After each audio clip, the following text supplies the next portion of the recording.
We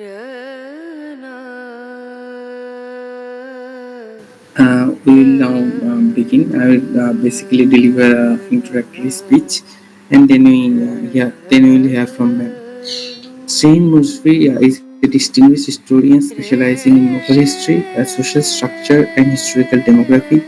A former professor at Aligarh Muslim University, she is known for her rigorous statistical approach, particularly while analyzing Abul Fazl's Ain Akbari. Her book the Economy of Mughal Empire circa 1595, a statistical study, published in 1987, remains a key work in Akbar era taxation, trade, and agrarian production. Besides, Srihin Mem has also worked and explored forced labor, slavery, artisan, and economic aspects of warfare. She has contributed to historiographical debates countering communal distortion with evidence-based history and has been an influential voice in the Indian History Congress. I would like ma'am to begin her speech and we are also live now. Thank you. Thank you very much for your kind words. Since you have asked me to talk about work and gender in Mughal India, so I'll first try to say that the information forthcoming from Mughal period, particularly from Akbar's period, is very scanty. We have only Abul Fazl's Ain Akbari and Muhammad Sadabadi's dictionary Miftahul Fuzala with some information or rather explicitly explaining the work the women and men, particularly women, have performed. So, with the very little information available, I will begin with the women's work in agriculture. With the Mughal miniatures of 1610 depicts women sowing seed broadcast, walking directly behind the man driving the plow. And the Mughal miniatures also show women working in the field from part of the typical rural scene depicted by the artist. Such illustrations may be found in Anwar Sohaili, that was illustrated in 1575 at Akbar's order, and also in Razmnama in 1600, both the works of Akbar's reign and done on his orders. Both men and women hired for weeding and transplanting work. And but what one finds is that women were more in number or more in the magnitude of the work. They not only did that job, but they have many other household work to do. They not only cooked food for their men working in the field, but also carried it to the field in an illustration in Anwar Sohaili. A woman is showing bringing food to her husband, standing on the well, is irrigating the field. The problem here is in this sort of a presentation that I can't show you the illustrations, which is really makes the whole thing a bit difficult, because we have many illustrations of the contemporary time in Miftahul Fuzala, and even in Akbarnama and Ain Akbari we get some, but we have to cut the coat according to what we have. So then we may begin that what are the different works which women were carrying out. Rice husking was not a full nice husking was a very important job which they used to do, but it was not a full-time job for women. They did it along with other domestic duties and spinning. In any case, beating rice by working the dhekli was so laborious that the women were only able to exert themselves for limited number of hours. The Miftahul Fazala shows us a woman turning a rotatory hand mill with a single handle, and we also find that they were working as for fetching water for domestic needs. The way the village women in carried the pitchers filled with water, balancing them on one over the other on their heads, became a popular theme for artists of Akbar's time as well as a little later on. Emperor Akbar, who commended Indian women for it, was is in his in Akbari. It is depicted not in one but many. I wish one could have been able to show you the depictions which I have in my hand, but there is no way to show it to you. In a great many poor women who made their living by carrying water for wealthy families and were called pani bharan, that is water filters. The usual payment for supplying one pitcher daily was 2 paisa a month, and the women were thereby able to earn about half a rupee a month. This income they generally supplemented by some spinning, for which they were getting wages. Looking after the cattle and making milk products is formed another major sector of women's work. Explaining the term for butter or muska, the Miftahul Fazala show a woman sitting and churning buttermilk. The Kangra paintings from painting showing Krishna is stealing butter from a woman are shown making who was shown making butter. A man is never shown in any illustration similarly preparing butter or buttermilk. Milking cow was a job which men and women both performed, and there seems no strict division of work here. For the painting show men and women both milking cows and goats. The women did a number of other sundry jobs related to agriculture, for which we have tradition but little literary or visual evidence. The job included feeding oil seeds or pieces of sugar cane in press worked by men, cooking sugarcane juice for making jaggery. Their role could be important that Akbar's official historian Abul Fazl, writing about Bengal, says that the entire agricultural work depended upon women. Bengal being mainly a paddy producing area where it was rice the main diet, the statement might not be an exaggeration, since weeding, transplanting, and harvesting and beating rice all were essentially the women's job. The share of women in all these works or even in irrigation was well established. As far as other professions are concerned, we find that in the process of textile manufacture, women were also greatly involved.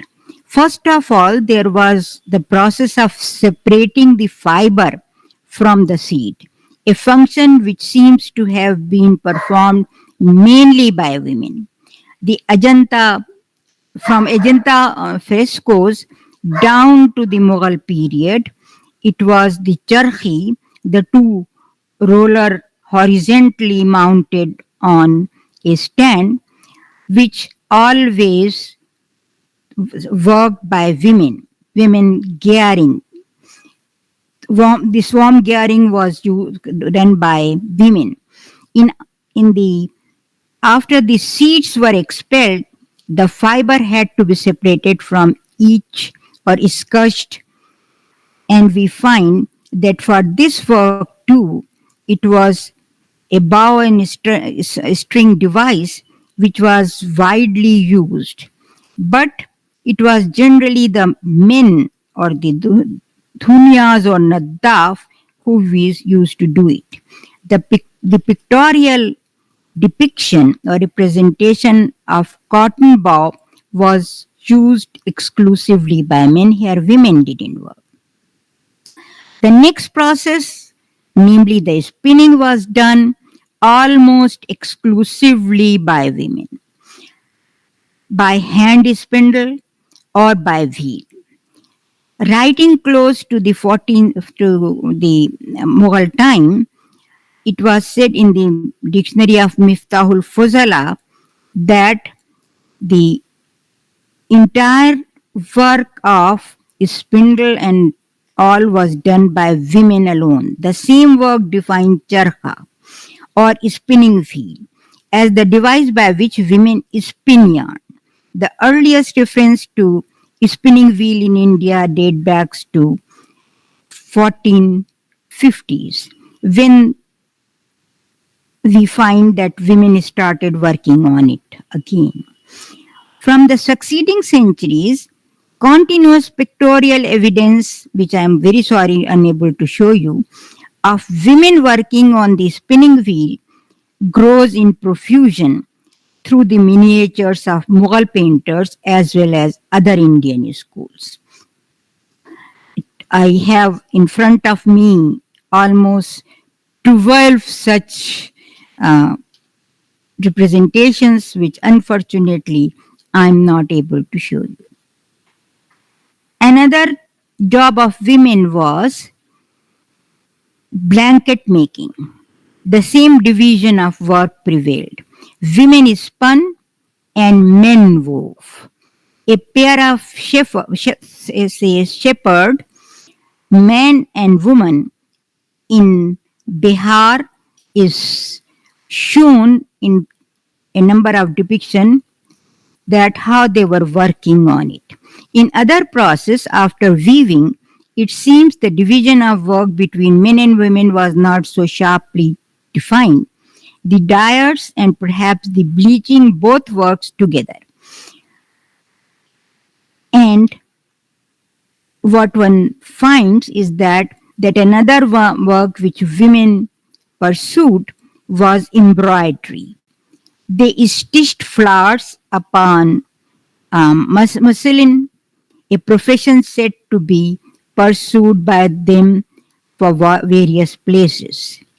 Interestingly enough, Abul Fazl in his Ain Akbari let us know, not only in words but also giving paintings with form, giving form evidence that the participation of women in this building industry was quite crucial.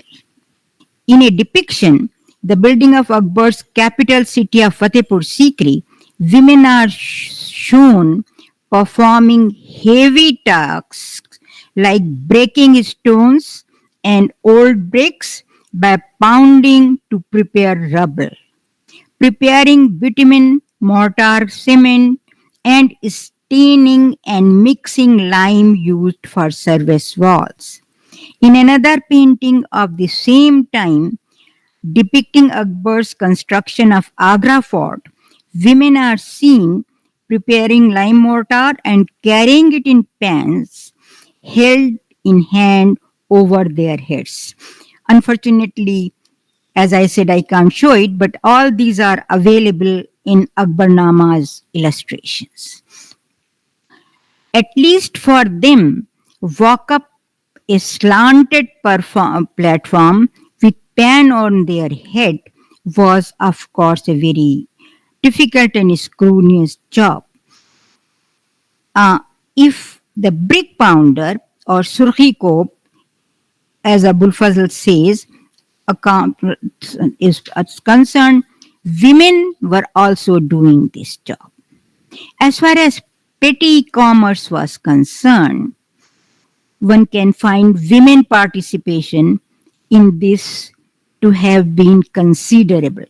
Milk and its products were usually hawked by them.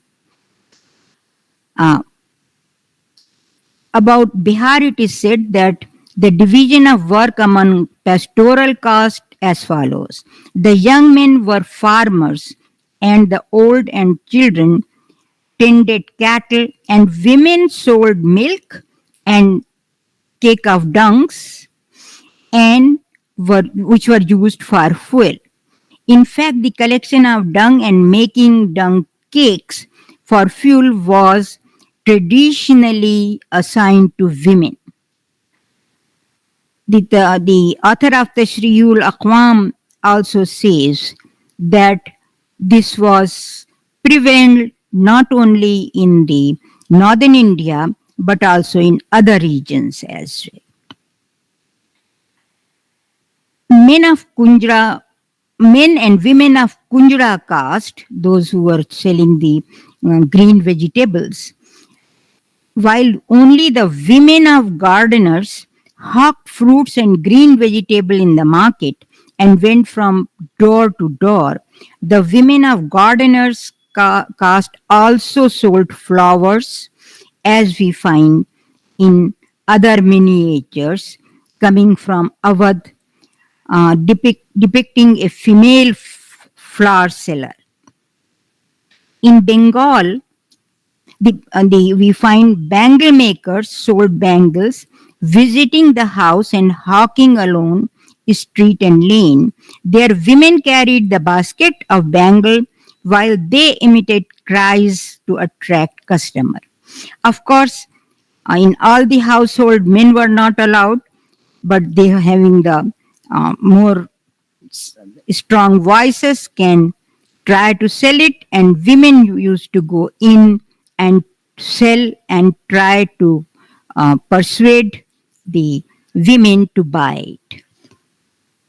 There were other sundry professions, various, where the gender division work was not as well marked. Men and women both carried the same profession, either separately or together. The potter's wife, for example, knead clay for the potter, working at the kiln, which is also shown in illustrations. In making ornaments out of lakh के जो जेवर होते थे, men and women worked together. Possibly here, women did not work full time since, unlike men, they had also other jobs to do, cooking at home, beating rice to supplement the family earnings. The men, say, the leaves widely used for serving meals in were gathered and dried and stitched by men and women working together. A husband and a wife making such platter earn approximately as big an amount as rupees 3 a month. In the manufacture of niter salt, one man and one woman and two girls or boys were required to look after each furnace, through though perhaps they performed different tasks. A profession where women had primacy, through though it was not their sole preserve, was that of innkeeping. the innkeeper Bhatyaran were traditionally women, as we can find from all the Persian sources of 1560s and later. Even in, say, in sarais or inns, where persons of the caste of Bhatyaran, male as Bhatyaras, as well as their women Bhatyaran, worked, it was women who were more prominent in the profession. Women also served as wine server in taverns. There is an interesting pictorial representation in Miftahul Fuzala of a tavern where women are serving wine and eatables and also entertaining the guests by singing with musical instrument and at times even dancing.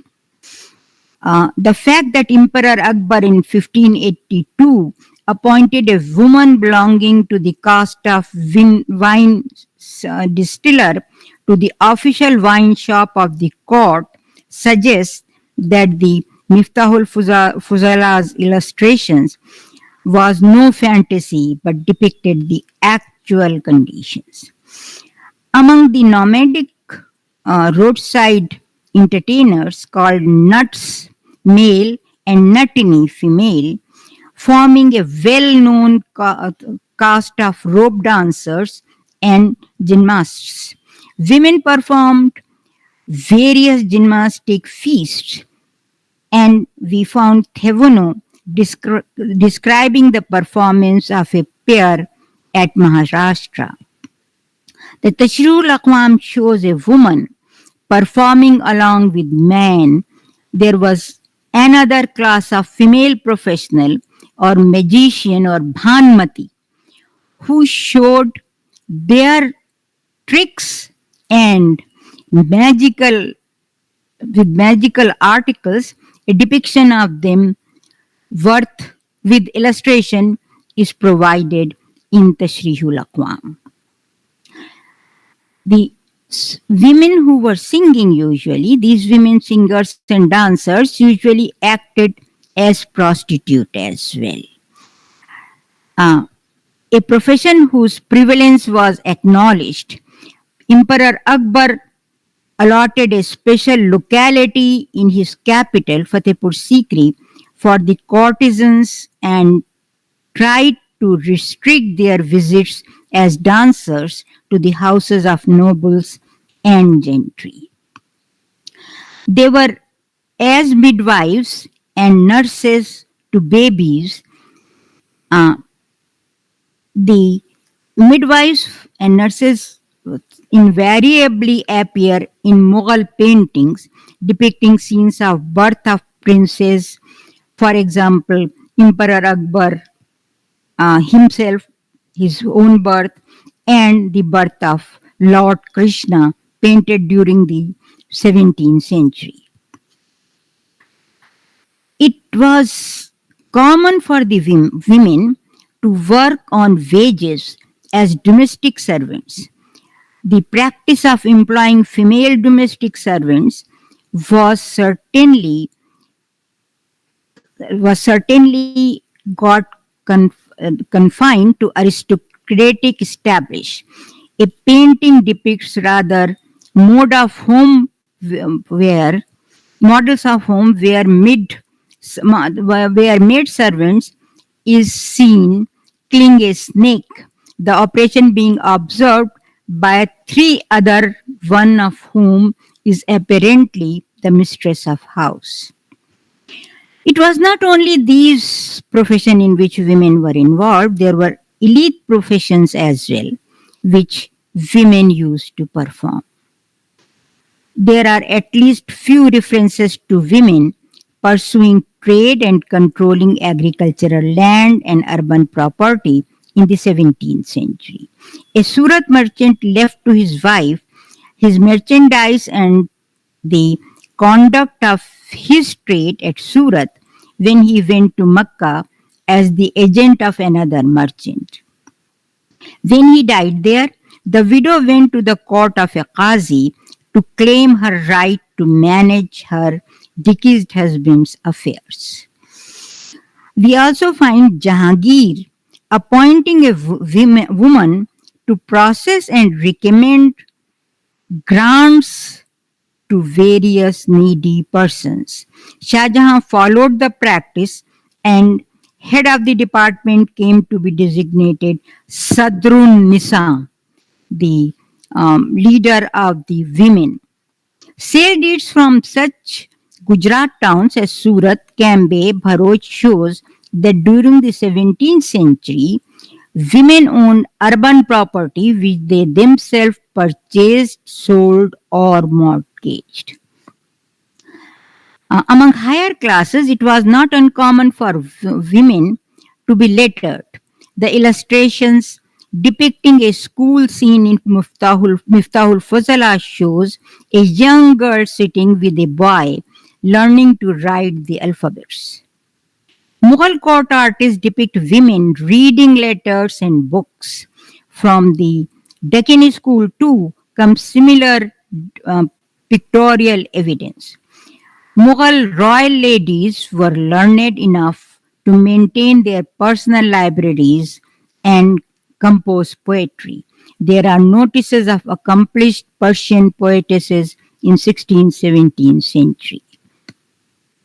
Gulbadan Banu Begum, Emperor Babur's daughter, wrote her memoirs, History of Humayun or Humayunama, which is well known, and also which is supposed to be better than Bayezid's Tazkirah Humayun or Babur. Uh, some women worked as artists as well. Among Jahangir's court painters, there is mention of at least 3 women artists. The sign paintings of one of them, Nadira Bano, survives in Gulshan album. The inscription on the painting describes her as daughter of Mir Taqi, a well-known calligrapher at Jahangir's court. She was herself a pupil of Aka Raza, a master painter of Jahangir's atelier.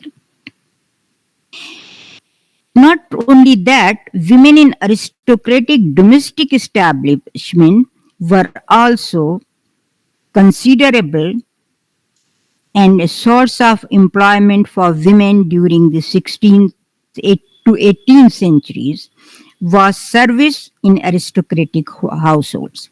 Women were appointed to perform a variety of tasks, high and low, skilled and unskilled. Writing about Emperor Akbar's household, Abul Fazl gives the number of the inmates as 5,000. The number of royal ladies was 5,000, could then not have been more than the in these say women could not have been more than 500. That means 4,500 women were in the imperial household establishment alone, working for the upper classes or for the royal ladies. Pelsart goes on to say that Mughal nobles usually had 3 to 4 wives, and each wife was allowed 10 to 20 or 100 female attendants. So one can see how many women were employed during the Mughal period. Abul Fazl says that the meals in Akbar's entire harem establishment were distributed from one main kitchen, though some very high-ranking royal ladies had kitchen of their own. Pelsart describes a similar distribution of cooked meals among the ladies of noble household. Uh, the attire of the women servant, particularly those employed in the imperial establishment, seems to indicate a distinct hierarchy. In illustration showing the celebration of the birth of Emperor Akbar's son, a woman in a highly dignified dress is shown standing before a group of religious men, a pandit and some mullahs, and appears to be matron or the housekeeper. Even among singers and dancers, there seems to be very clear distribution of rank. These appear to belong to two classes. One may be classified as the artist. They are usually shown dancing alone in classical style or singing with the accompaniment of musical instrument or playing musical instrument themselves. Other of the more ordinary classes sang and danced in the popular fashion with the drums and rather ordinary dresses. Women were an important component of the labor force among the laboring poor and asset rather than a liability.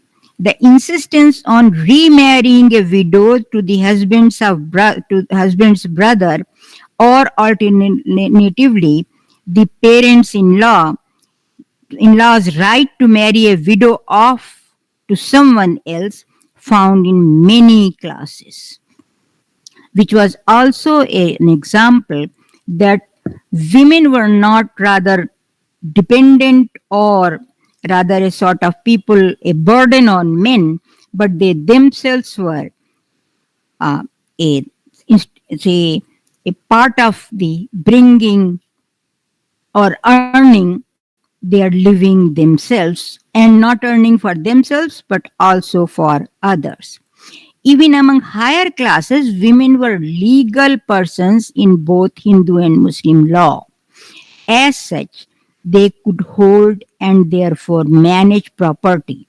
In Mughal royalty and nobility, they received education, and some of them even took to literary and artistic professions, while others were assigned semi bureaucratic supervision and function.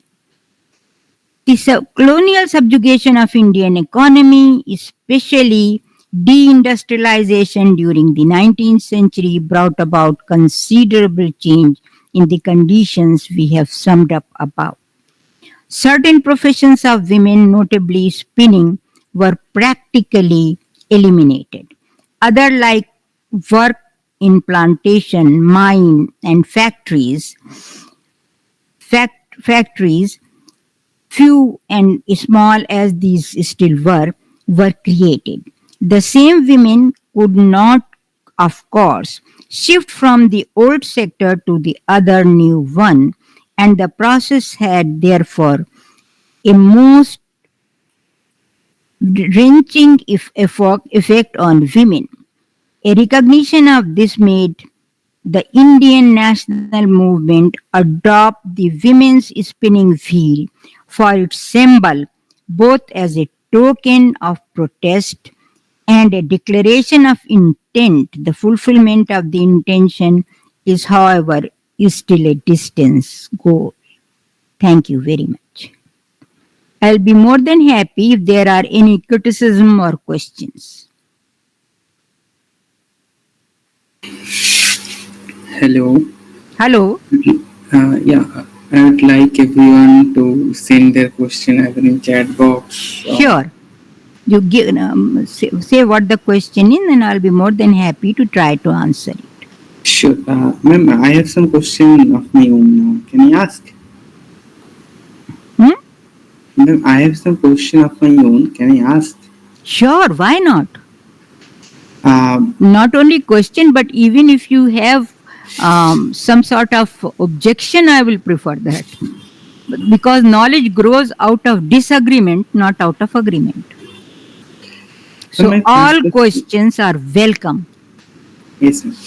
Yes. My first question is how did the Mughal state fiscal and military structure shape the gender divisions of labor? No, I didn't clearly.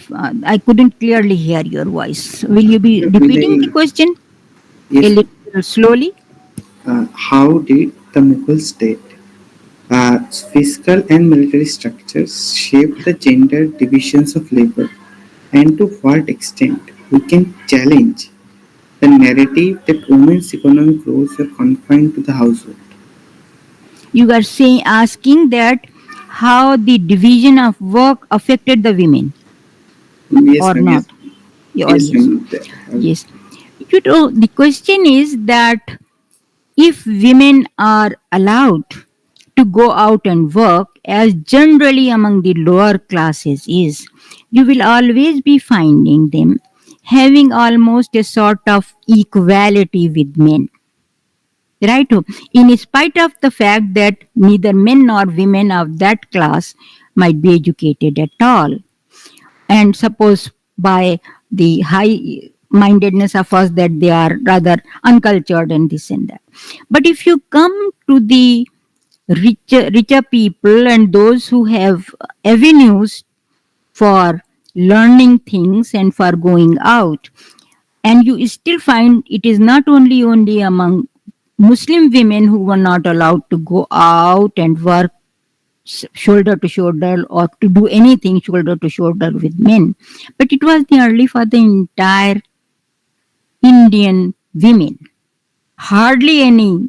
It was much late, not in the medieval period. It was only the coming of the new age that this all these things were gone and women got a share to hold. So that was the major problem for women, that they were not allowed to work shoulder to shoulder with men. They were made to put, at least if nothing else, a ghungat on their face. They were not, say, trusted to go with men not known to them or men not related to them to work in the fields. So these were the problems which women folk say faced in the ancient period and even in the medieval period. So you will only find a few women, Mughal princes and others, being able to do something, and that too from not before Akbar.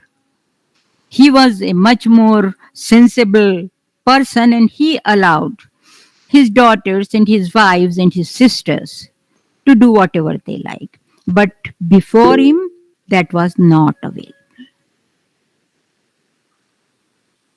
Any questions from the audience? Yes, ma'am. There is a question in the chat box. Yes, you read it out. Yes, ma'am.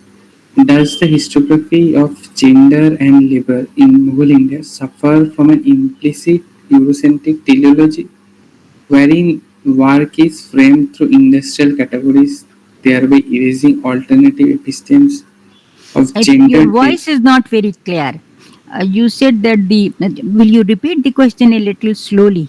Yes, ma'am. Hmm. Does the historiography of gender and labor in Mughal India Hmm. suffer from an implicit Eurocentric teleology, wherein work is framed through industrial categories, thereby erasing alternative epistemes of gendered labor rooted in Indo-Persian, Sanskrit, and vernacular traditions? You know, if I have understood the question correctly, because it was not very clearly, the voice was not clear, I think there's something wrong with the mic, mine or yours, I don't know. But what I would like to say that what was the major question you asked? The main part of it? Ma'am, basically, does the historiography suffer from Eurocentric teleology, like Eurocentric Eurocentric. viewing? I won't say Eurocentric at all. It was not the historiography which we continue with, which came from our elders, of course. I will say people like Professor Irfan Habib and much more people much more senior to him as well. That it is not the question that while we are looking at our sources, we are not doing it with a critical approach. If you read my work, if you read Professor Irfan Habib's work under whose supervision I did my PhD, economy of the Mughal Empire is statistically steady. So these were the things, every field of knowledge grow. So whether it is also true for history. So history is also started developing. Earlier it was only to written to celebrate the emperors. And then I will say right from Abul Fazl's time, because he has Akbar as the emperor, there started criticism and questioning. If you read Akbarnama, more closely, you will find how Abul Fazl is criticizing a large number of acts of Akbar. So to think that uh, it's a critical, as I have already said, I'm repeating that we progress owing to the criticism of our work. If we take it in positive sense, only then we can go ahead. I might have said something today. I might have whatever I was trying to say, because I'm not feeling well enough, I might not have been very clear. If you clearly tell me that, ma'am, this was this, you should have, I fully don't agree with you, that is the thing which will make me read more and think about it more. Right? Hello? Yes, ma'am. Yes, ma'am. Yes, ma'am. Right? So, as I keep on repeating this phrase, that knowledge grows out of disagreement. Because both of us will then be trying to find out, or to trying to strengthen our argument.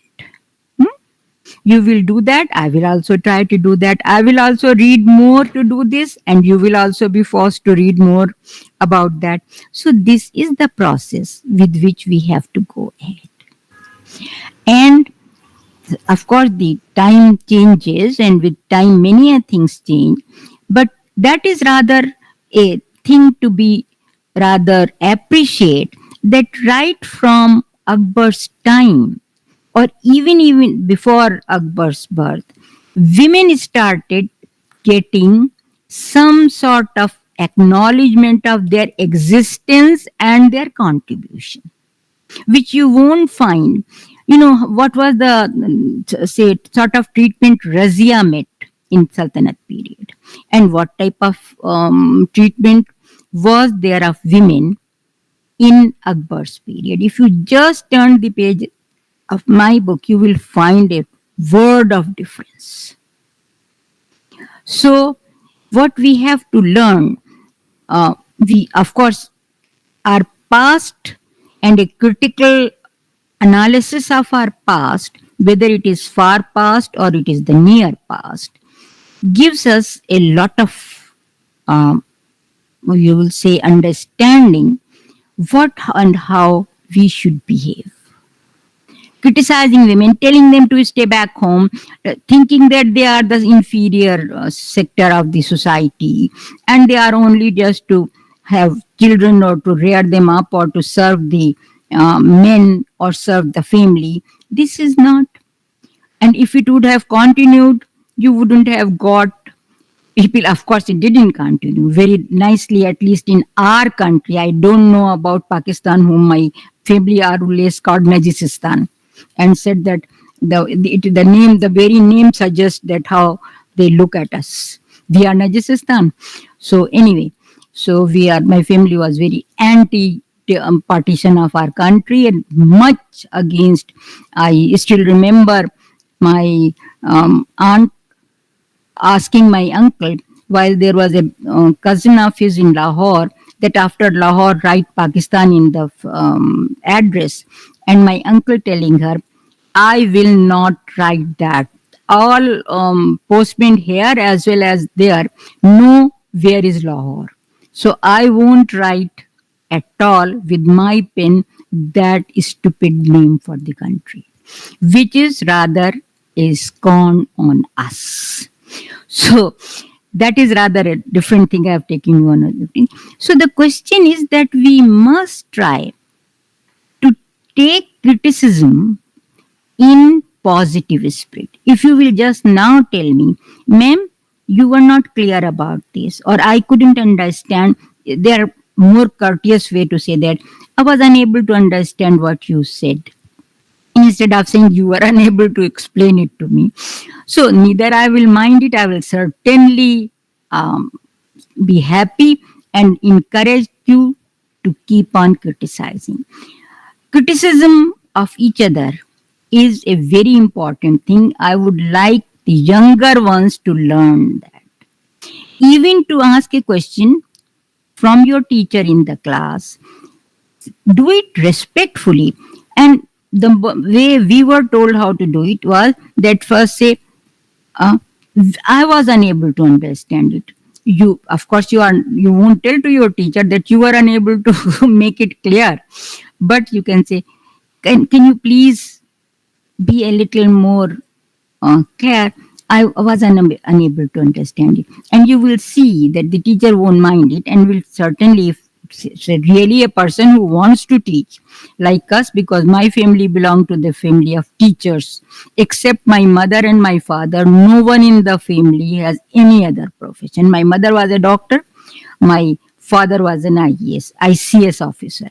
Otherwise, all others are only and only and only teachers.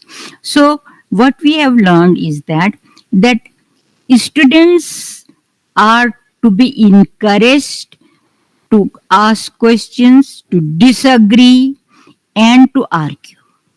Only then the knowledge will grow. Will you agree with me or not? Yes, ma'am, truly. So that is very important thing which all of us as teachers and as students should keep in our mind. Anyway, if there are any questions or disagreements, if you people cannot just ask me now, you can email those to me and I'll be more than happy to come out with replies. Yes, ma'am. Right? So encourage your friend listeners to be critical. I Yes, don't want appreciation. I want criticism. Because from criticism, I will understand that next time if I'm talking, how much I can improve myself with that. Right? yes, ma'am.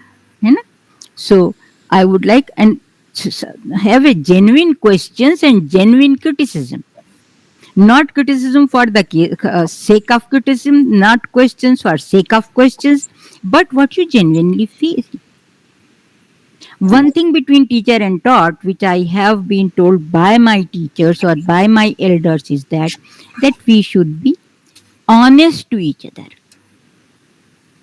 If I don't understand, I used when I was young and was unable to understand anything in the classroom, whomsoever be teaching, Professor Thoroughly, Professor Fanabi, I'll raise my hand and I'll say, I just can't understand. I haven't understood. Could you please be a little more analytically say it? And they never put me down, and they always, and that is what I did all along in my life. I always encourage my students to not only ask questions but go back home and think about it and try to find out how they can counter me for what I was saying. After reading a book, if they get something which is not in keeping or in line with how I was explaining, then they are most welcome to do it. Right? Yes, ma'am. Thanks for giving me an opportunity to be with you all, because I wish we can talk face to face. I really start feeling much better after talking to younger ones. And I love to see their facial expressions. I always remember in my classes, I always kept on looking on each face and I was reading whether one is seriously listening or not, whether one is liking or dislike it, and changing my own style accordingly and adjusting it to theirs or asking them to ask questions. Right? Yes, ma'am. Thank you, ma'am, for presenting a wonderful lecture to us. We would like to thank you from the side of Voices into the Periphery.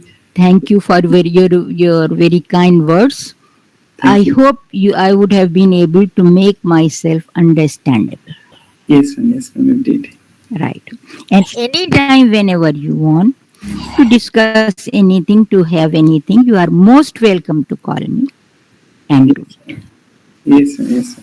Thank Right, you. right. Most welcome. Bye. Bye bye, ma'am. Have a wonderful evening.